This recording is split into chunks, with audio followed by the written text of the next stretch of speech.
Pessoal, então dando continuidade no nosso sistema nervoso, já estudamos bastante estruturas anatômicas, localizações, desse telencéfalo, desse encéfalo no sentido geral.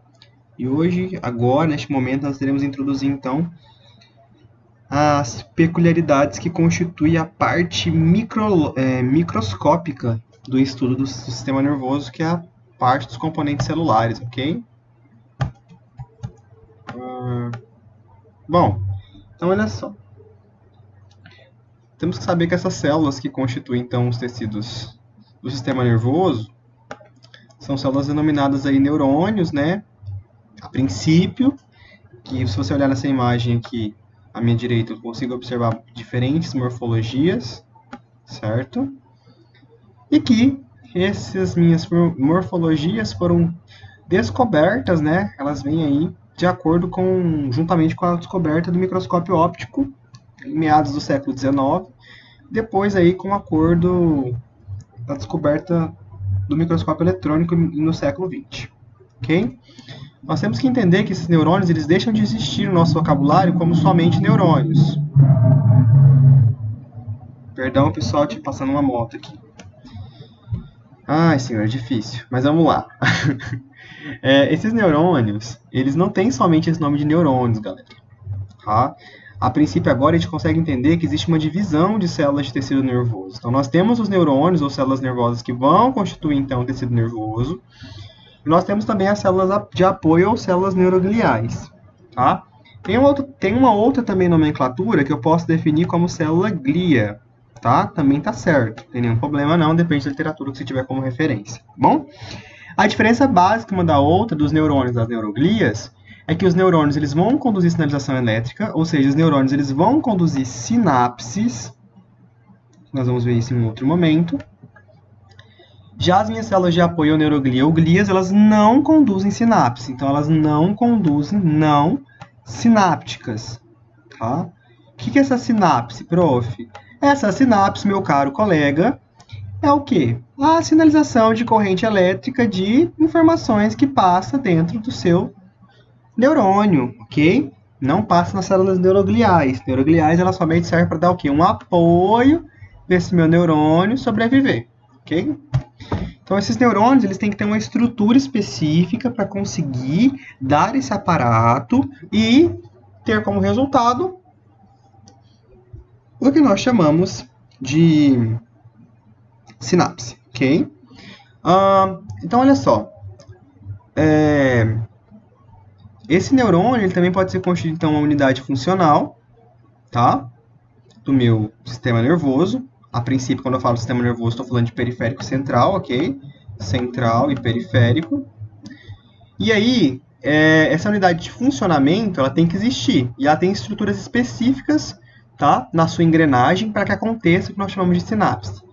Então, as estruturas específicas básicas de um neurônio, que é a primeira classificação de célula do sistema nervoso, são os dendritos, ok? Geralmente são essas estruturas aqui, que parecem um cabelo que levou choque. O soma, que é a parte centralizada, tá? E o axônio do neurônio, que é a parte do prolongamento cilíndrico dessa estrutura do soma. Então, basicamente, nós vamos ter aí em média de 86 milhões de neurônios em um cérebro adulto, né? Na verdade, não somente no cérebro, que constitui também, além do cérebro, a medula espinal e os nervos que fazem a constituição de todo o organismo, e é associado numa proporção de para cada neurônio uma célula neuroglia, para dar apoio, suporte e sustentabilidade. O que eu consigo observar, então, que esse neurônio ele é especialista, então, em fazerem comunicações intercelulares, né? Ele tem essa especialidade, ele serve para isso. Aqui na imagem eu consigo observar, então, os cabelinhos dele tomando choque, que eu chamo de dendritos, ok?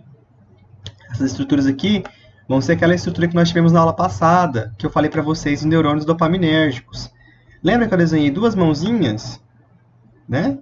E essas mãozinhas, né? Uma de cima e a outra de baixo, elas têm que se cruzar para que aquelas minhas vesículas cheias de dopaminas que estão aqui na mãozinha do de cima, que é o neurônio dopaminérgico, passe pela minha fenda sináptica e seja, consequentemente, liberado para o neurônio receptor.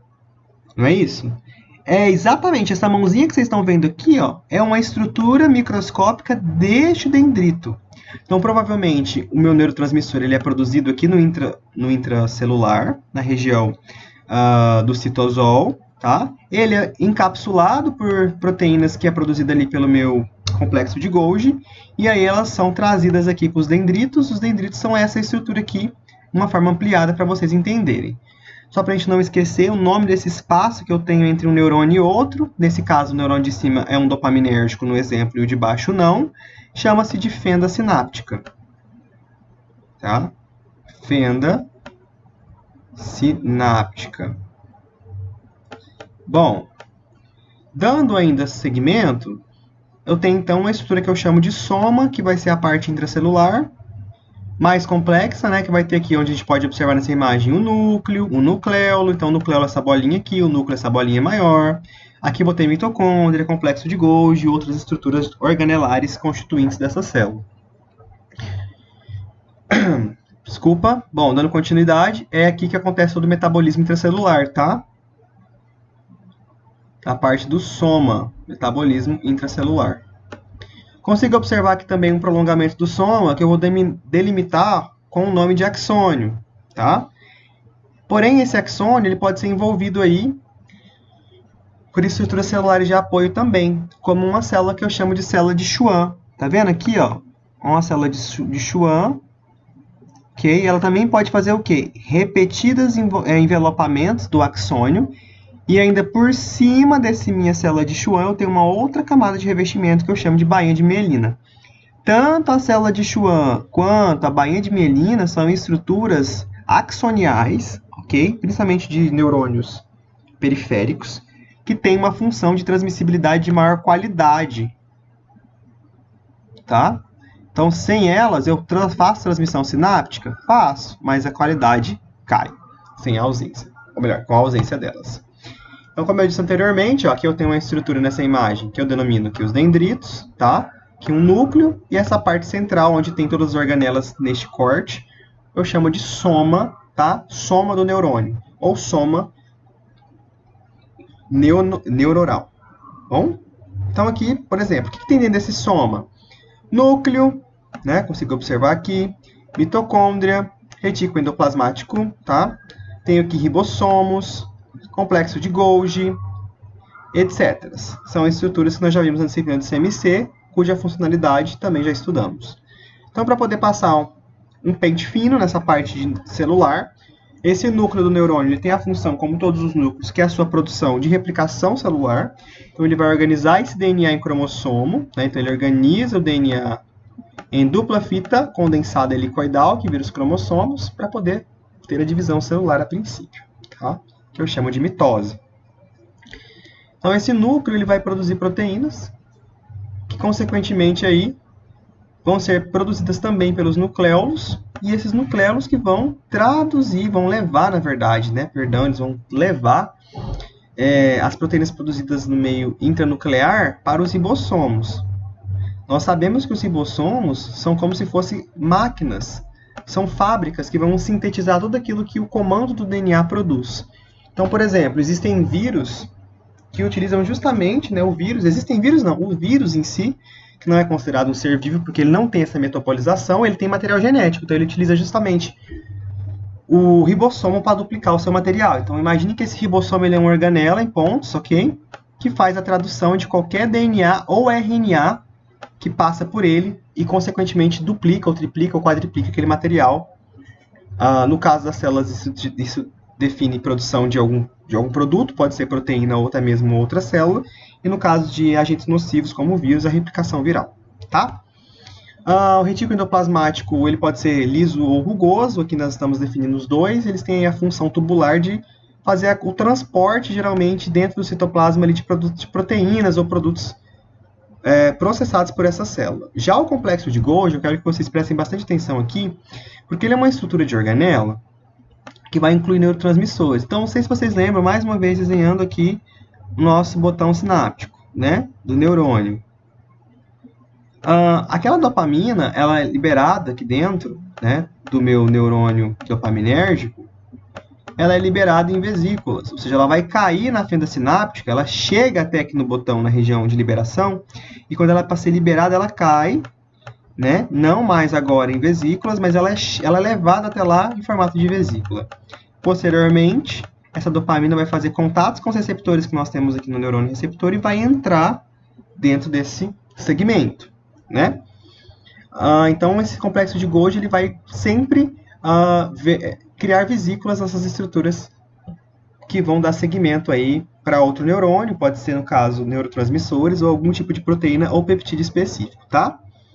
Já a mitocôndria é uma estrutura organelar que tem a função de quê? Respiração celular. Então, é ela aí que está envolvida nos fatores respiratórios, aeróbicos, né? Que vai envolver o que nós conhecemos aí de C6, H12, né? O6, que é a molécula química da glicose, mais ATP, que é o adenosina trifosfato, e assim eu tenho, consequentemente, funcionamento desse neurônio. A sobrevivência dele está garantida e eu consigo, então, fazer a função de transmissão sináptica, tá? Bom, então, essa árvore que nós conhecemos aí, então, como cabelinho que tomou choque, é os dendritos. A parte do meio, onde está o núcleo, o nucleolo e as demais organelas, tá? Eu chamo de soma neural. O prolongamento desse corpo eu denomino, então, como axônio, ok? É aqui que vai estar a bainha de mielina e também outras estruturas, como, por exemplo, a célula de Schwann, que é uma célula de apoio também, considerada uma neuroglia. Bem? Bom, aqui é uma visão ampla do que eu acabei de explicar. Conseguimos observar o quê? A junção de um neurônio com o outro. Então, observem aqui, ó, o botão sináptico. Cada pezinho desse neurônio vai ter um botão sináptico. Mais uma vez, o exemplo do neurônio dopaminérgico. Então, aqui, ó, ele recebeu a informação de produção via sistema nervoso de dopamina, produziu a dopamina está aqui dentro, tá? Vesiculada, liberou a dopamina na fenda sináptica. Posteriormente, essa dopamina vai ser recrutada pelos receptores.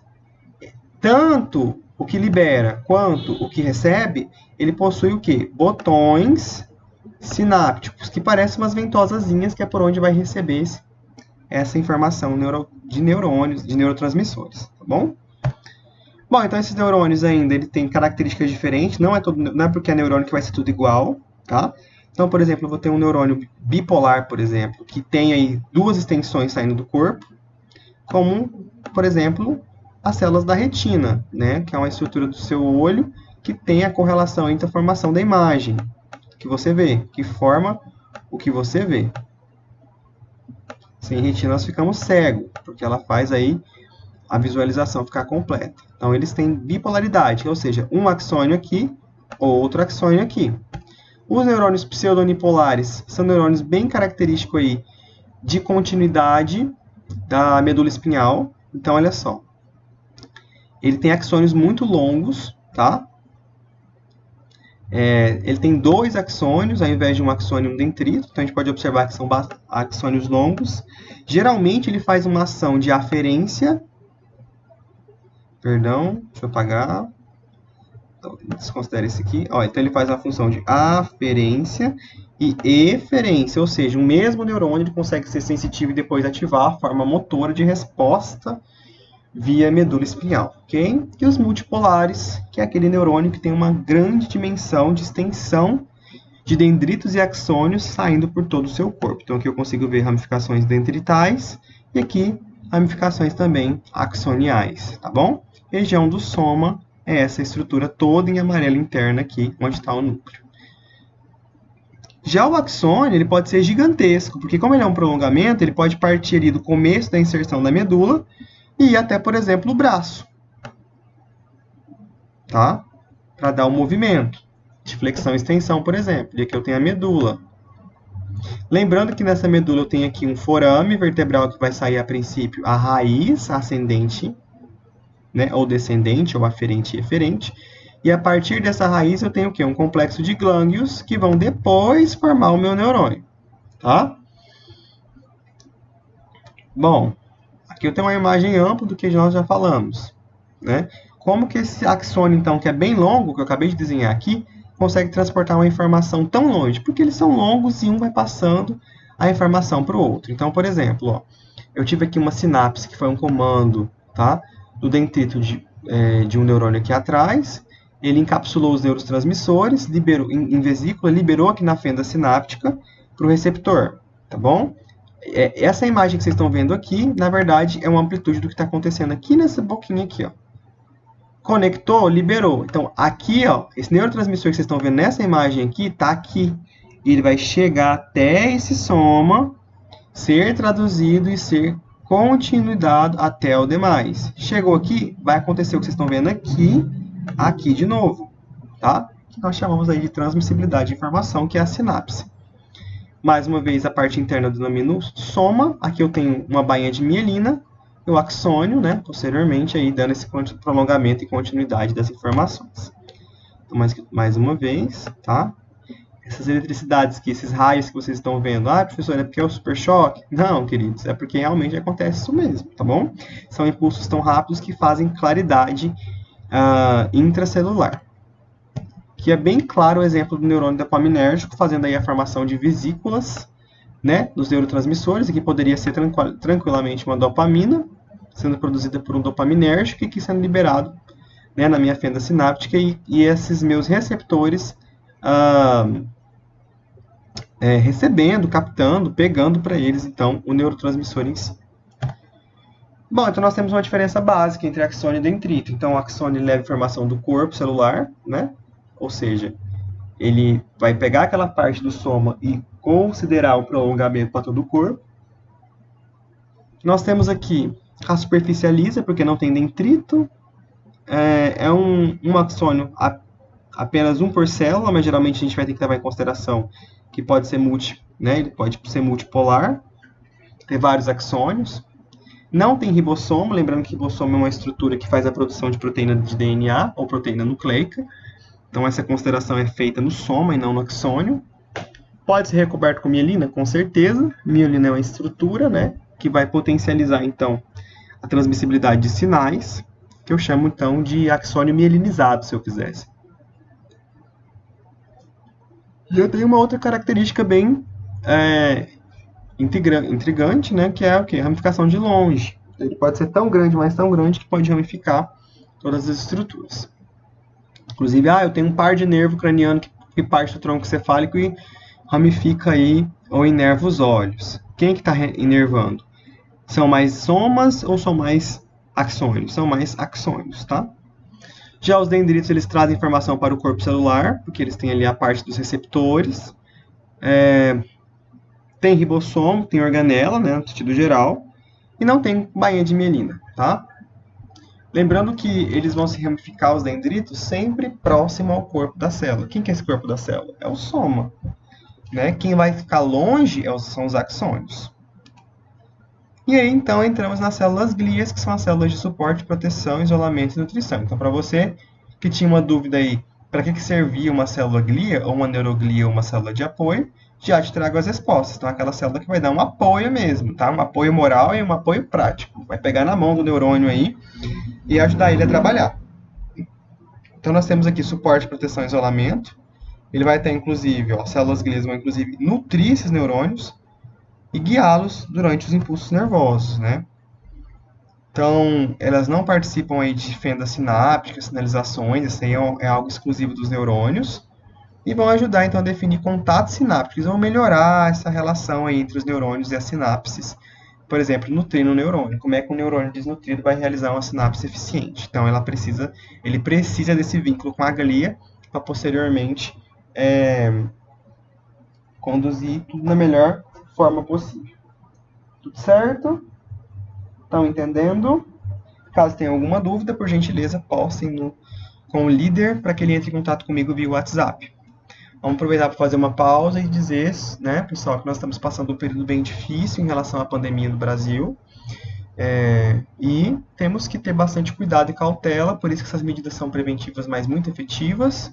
Então, gente, tem muita atividade para ser feita no portal. As listas de planejamentos vão ser executadas normalmente. né? São as listas do Desafio Nota Máxima, tem as atividades do portal. E espero que vocês estejam fazendo para que vocês não percam a intensidade dos seus estudos, tá bom? Bom, então olha só. Geralmente, uma célula glia, ela é menor que um neurônio.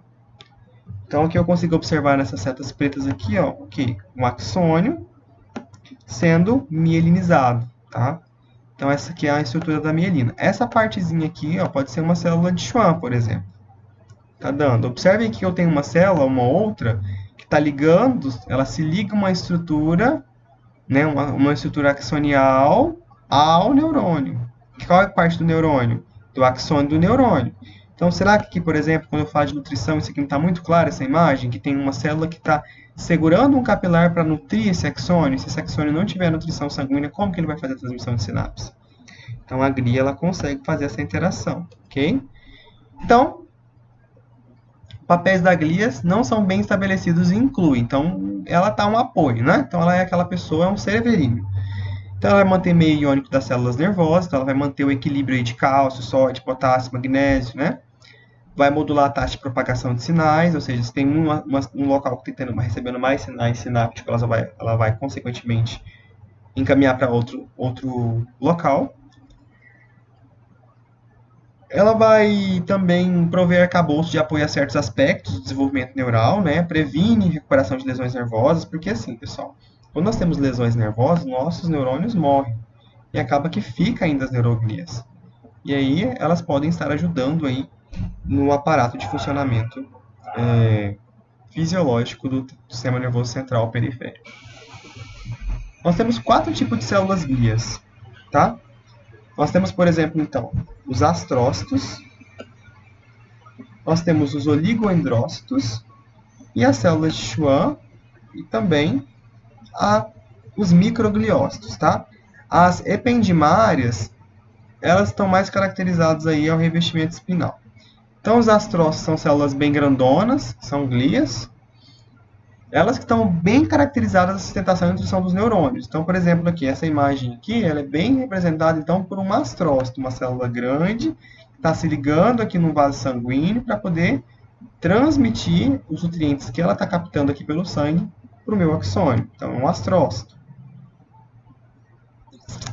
Os oligodendrócitos é o que vai formar a bainha de mielina no sistema nervoso central. Já as células de Schwann é as formas que formam a bainha de mielina no sistema nervoso periférico. Então, olha só, tem um axônio aqui. Se esse axônio for do sistema nervoso periférico, ele recebe o nome de célula de Schwann. Se ele for um axônio que está lá no sistema nervoso central, ele recebe o nome de oligodendrócito, ok? Então, aqui é esse oligodendrócito que vai envolver várias vezes o axônio de um neurônio. Olha que bonitinho o pezinho do astrócito aqui, sugando, né? Se deliciando do sangue que está vindo para poder passar aqui pelo neurônio todos os nutrientes que ele conseguir adquirir e nutrir esse axônio do neurônio para que conduza então a sinapse da melhor maneira. Como eu disse para vocês, né, as células de Schwann, vamos tentar aí para uma doença que eu chamo de esclerose múltipla, é quando tem um desgastamento dessa célula. Tá? Se ela então é feita, ela existe para poder qualificar as informações, a esclerose múltipla é justamente ao contrário, vai degenerando a bainha de mielina e com essa deteriorização, essa bainha de mielina não consegue mais captar as informações sinápticas, inclusive de inervação de órgãos vitais, como coração, cérebro, pulmão, e consequentemente acontece a falha múltipla de pulmão por conta disso. Tá? Os microgliócitos, por sua vez, são células recicladoras. O que é isso? São os nossos macrófagos, na verdade, viu, gente? Lembra que vocês vão ver isso em sistema sanguíneo? Então, os macrófagos são células bem grandes, que são leucócitos grandes. Lá no sistema nervoso, ela recebe o nome de microgliócitos, que tem a função de fagocitar aí tudo aquilo que ele entende que é nocivo a esse tecido. E as células ependimárias é as células que vão revestir os ventrículos e o canal espinal, que é aquela estrutura que nós dissemos lá naquela aula passada, mais interna possível de sustentação entre o telencéfalo e o diencéfalo, tá bom? Que se enche de água, inclusive tem aí uma hidrocefalia ventricular, por conta aí do acúmulo de água, que na verdade não é água em si, né? E sim líquido céfalo-raquidiano. Aqui eu consigo observar, então, a dimensão da mistura, da variabilidade de células que eu tenho nesse tecido. Aqui eu tenho uma imagem A e ela foi ampliada em B, ok? Então, ó, aqui eu tenho um oligodendrócito, que é uma célula de apoio, né? Que eu chamo de bainha de mielina do sistema nervoso central. Que a gente consegue até observar que esse oligodendrócito, ele consegue ligar, então, uma bainha de mielina à outra, por isso que ele consegue melhorar a qualidade de uma sinapse. E aqui eu tenho mastrócitos, por exemplo, que se grudando no capilar e nutrindo o soma deste neurônio através da transmissão de nutrientes. Ok? E por fim, mais uma rede em uma imagem 3D para vocês observarem, ó, a sinapse acontecendo, ok? Dendrito, soma, axônio mielinizado. Aqui eu tenho o quê? Um oligodendrito, né? E aqui um astrócito, que vai se ligar a um capilar para poder nutrir essa estrutura. Bom, espero que tenham gostado da aula. Não deixem de assistir, compartilhar com os colegas e fazer as atividades do portal. Esse conteúdo já é possível de cobertura de prova, tá bom? Beijos!